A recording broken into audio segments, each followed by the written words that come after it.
5 August 2024 সালে ছাত্র জনতার অভ্যুত্থানের মধ্য দিয়ে আমরা এমন এক বাংলাদেশের স্বপ্ন দেখেছি, যেই বাংলাদেশের শিক্ষা প্রতিষ্ঠানে হকি স্টিক, রামদা, অস্ত্রের জনজনানি থাকবে না।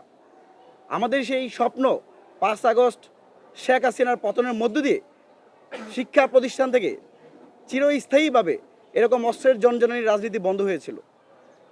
কিন্তু অত্যন্ত লজ্জার বিষয় এবং দুঃখের সাথে বলতে হয়, আমরা শুনতে পাই যে কাক কাকের মাংস খায় না।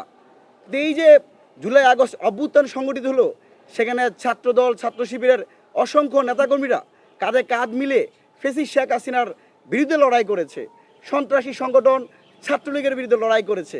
তো আজ ক্ষমতার দম্ভে আধিপত্য বিস্তার করাকে কেন্দ্র করে ভাই ভাইয়ের রক্ত টেনে খাচ্ছে। আমরা গভীর উদ্বেগের সাথে লক্ষ্য করছি,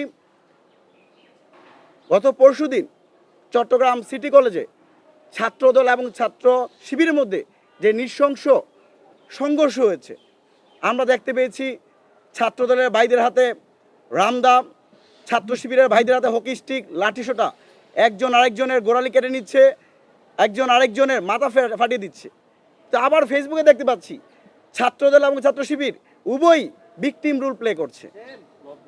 দুই দল দুইজনকে, একজনের গোড়ালি কেটে নিল, একজনের মাথা ফাটানো হলো, তারপর তারা ভিকটিম রোল প্লে করছে। এটা অত্যন্ত লজ্জার বিষয়। পরবর্তীতে আমরা আজকে 3 দিন হতে চললেও এখন পর্যন্ত চট্টগ্রাম সিটি কলেজে যেই ভয়াবহ সংঘর্ষ হয়েছে, সেই সংঘর্ষের সাথে জড়িত একজনকে আমরা আইনের আওতায় আনতে দেখি নাই। আমরা ফেসবুক, সোশ্যাল মিডিয়ায় দেখতে পাই কার হাতে কিরিচ ছিল, কার হাতে রামদা ছিল।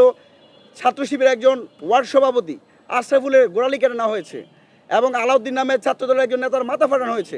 কারা মাথা ফাটিয়েছে এগুলো প্রকাশ্যে চলে আসার পরও আমরা প্রশাসনিক কোনো হস্তক্ষেপ আমরা দেখতে পাচ্ছি না।